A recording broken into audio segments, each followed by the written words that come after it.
الپ ارسلان اپنے تخت پر برجمان تھے۔ سب امراء کے سامنے الپ ارسلان کی طرف سے اعلان کیا گیا کہ ولی عہد ملک شاہ ہیں۔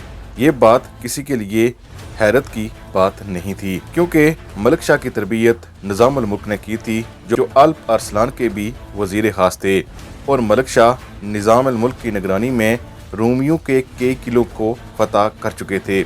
7 سال کی عمر میں بہترین تلوار چلانے کے ماہر ملک شاہ بہت ہی ذہین اور عادل تھے۔ الپ ارسلان کی وفات کے بعد 1073 کو یوں ہی ملک شاہ سلطان بنے تو انہیں اپنے چچا کاوود بے کا سامنا کرنا پڑا۔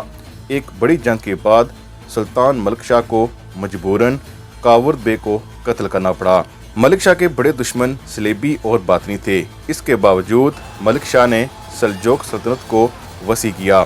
ملک شاہ شکار کے دوران ایک بار پکڑے گئے، جن کو ایک رومی قلعے میں لے جایا گیا۔ ملک شاہ نے اپنے ساتھ تمام سپاہیوں کو یہی کہا کہ ہرگز قلعہ دار کو یہ معلوم نہ ہونے پائے کہ میں سلجوق سلطان ملک شاہ ہوں۔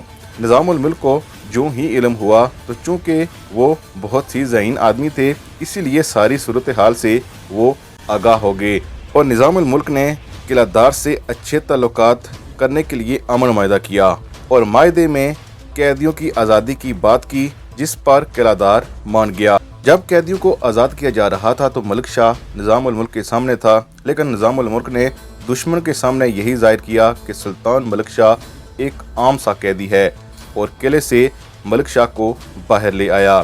ملک شاہ کی وفات 1092 میں بغداد میں ہوئی، اور موت کی وجہ بیماری تھی۔